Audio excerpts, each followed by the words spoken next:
Here are the top stories of the news. Top ISWAP leaders, 76 foot soldiers surrender to Nigerian troops in the northeast region. And federal government to evacuate another batch of Nigerians from South Africa on Tuesday. And on the foreign scene, Pakistan strikes, kills 9 militants along Afghan border. Taliban says 38 civilians killed in operation. Good afternoon and welcome to Spring News at 12 on Western Spring Television. I am Femi Ojo. Top leaders of the Islamic State of West African province and 76 foot soldiers, including their families, have surrendered to troops of Operation Hoarding in the northeast region. The acting military information officer, headquarters, Joint Task Force Northeast Operation Hoarding, Captain Mohammed Goni, disclosed this in a statement on Sunday night. According to him, the insurgents dropped their arms and abandoned their enclaves due to relentless military pressures. He disclosed that among those who surrendered are key members of the terrorist network, adding that they are currently in a secure location undergoing profiling, debriefing, and other established procedures in accordance with operational protocols. He added that the operational gains demonstrate the effectiveness of the Nigerian military's comprehensive counter-terrorism and counter-insurgency strategy, combining precision, combat operations, intelligence-led engagement, and coordinated joint efforts with partners. He further assured that Operation Hoarding remains resolute in its mission to completely defeat terrorism and restore lasting peace and security across the region. In the meantime, a former Edo State Governor and Senator representing Edo North Senatorial District, Adams Oshiomhole, has thrown his weight behind the proposed death penalty for kidnappers and bandits by the administration of Governor Monday Okpebholo. Senator Oshiomhole said the measure was necessary to curb rising insecurity, insisting that criminals should have no place in Edo State. The lawmaker spoke while addressing party supporters at the flag-off of the All Progressives Congress campaign for the Edo North Senatorial District local government elections over the weekend. In a statement issued on Sunday by Governor Okpebholo's media aide Patrick Ebojele, Oshiomhole said the restoration of civil liberties under the current administration meant that only criminal elements had reasons to fear the government. The senator also reiterated his support for the creation of state police, saying the initiative would complement the efforts of the Nigerian police force in tackling insecurity across the country. But we are in a federation. Like in American Federation, every state has a right to enact laws on punishment when it comes to state offenses. So, kidnapping and murder fall within the state offenses. And he has decided, together with the House of Assembly, to replace hanging with firing squad. What that is done, those who don't want to suffer that should not come to Edo State. So we rise to give you full support. What made diversity beautiful is when different people approach the same issue from different angles based on their own evaluation of the situation. Number two, as your senator, I supported in total President Bola Ahmed Tinubu and the government forum decision to create state police, so that instead of using vigilante with old-fashioned gun, while criminals are carrying AK-47, when we have state police, Governor Monday we have the right to buy the latest AK-49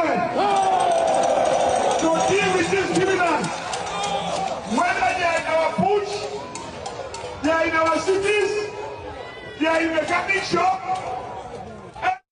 Turning to politics, the national leader of the Nigeria Democratic Congress (NDC), Senator Seriake Dickson, has said the party remains open to discussions with other opposition parties ahead of the 2027 general elections, while expressing a hope that any eventual coalition will rally behind the NDC's candidates. Dixon made the remarks during the news chat on Sunday evening when asked whether the NDC will consider aligning with other opposition figures, including the African Democratic Congress (ADC) presidential candidate Atiku Abubakar.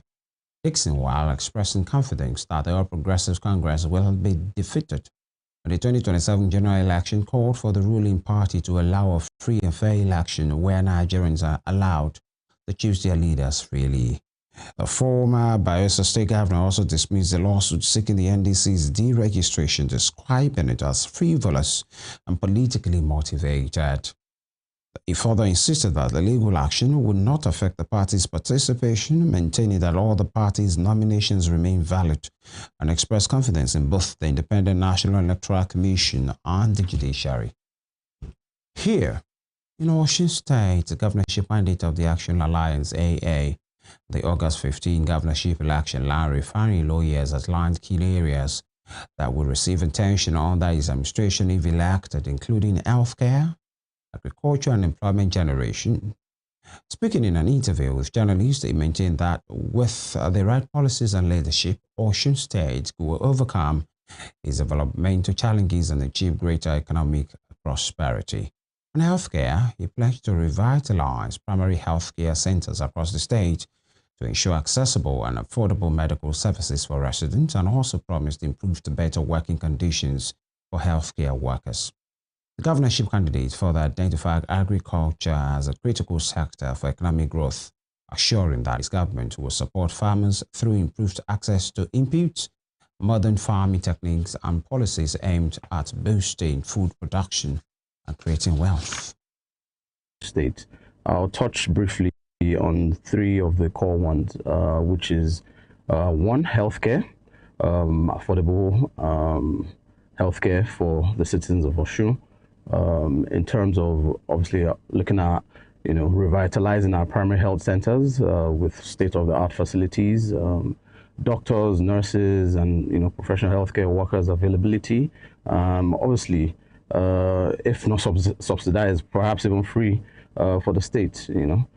So second, we're looking also at agriculture as another main area of the Osun Tutu blueprint and the roadmap, because I'm sure you're aware also, Osun is an agrarian state, and we're looking to boost and revitalize that agricultural sector as well, going back to like the original vision for like the farm settlements, having agricultural tech hubs, so that obviously that would increase productivity in the state and prosperity in terms of obviously produce. We want to go away from consumption into production, and obviously ensure that Osun State captures the entirety of the value chain in terms of agriculture, so that obviously we can perform economically better in terms of providing wealth to the state. So that's the second point.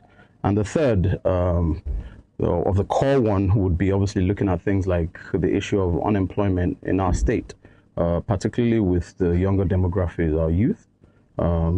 As you're quite aware, unemployment is very high in Osun State currently, and it even seems to be more of underemployment as opposed to unemployment, because we have a youthful demography. About 60% of the population is within my age bracket, and essentially part of the reason why I'm running also to represent them.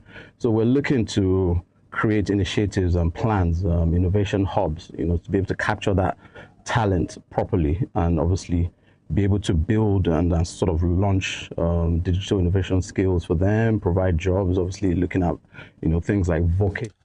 Moving on, the federal government has announced that another batch of Nigerians will be evacuated from South Africa on Tuesday as part of ongoing efforts to safeguard citizens ahead of planned anti-immigrant protests in the country.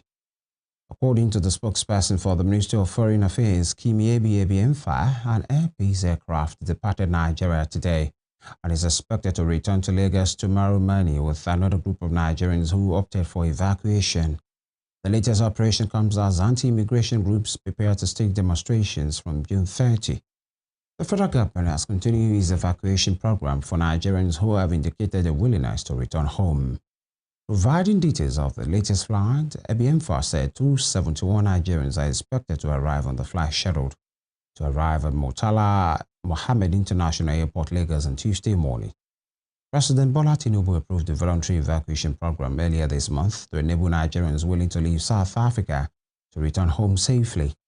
328 Nigerians have so far been repatriated in 2 batches. The first flight, which landed on June 11, brought back 262 returnees, while a second batch of 66 arrived in Lagos on June 25. The Nigerian Education Loan Fund, NELFund, has moved against tertiary institutions accused of withholding refunds due to students under the federal government's student loan scheme. The fund, in a public notice issued this morning, also condemned a report of arbitrary increases in tuition and other institutional charges, describing such practices as contrary to the objectives of the student loan program. NELFund, in the notice, says some institutions are delayed or outrightly refused to refund students who had paid their tuition fees before the fund subsequently disbursed the same fees to the schools on their behalf. The fund stated that the loan scheme was designed to remove financial barriers to higher education and should not become an avenue for placing additional financial burdens on students. To address the issue, NELFund said it had commenced engagement with the affected institutions and relevant authorities to ensure that eligible students receive their refunds and that institutional charges remain fair and transparent. The fund reiterated its commitment to protecting students and preserving public confidence in what it described as a landmark national intervention. In another development, the Lagos State Traffic Management Authority last month has confirmed a multiple vehicle accident involving 2 articulated trucks and a private car at Trem in Ward Bagada along the expressway. The traffic update posted on its official X handle on Monday, the agency said emergency responders had been mobilized to the scene and the recovery operations were underway. The agency disclosed that its rescue and recovery unit had been deployed to ensure the prompt removal of the affected vehicles and to manage traffic flow around the accident scene. Motorists were further advised to exercise caution and expect delays in the area as emergency teams carry out recovery operations. And you're watching Spring News at 12 on Western Spring Television. We'll be right back after this break. Please stay with us.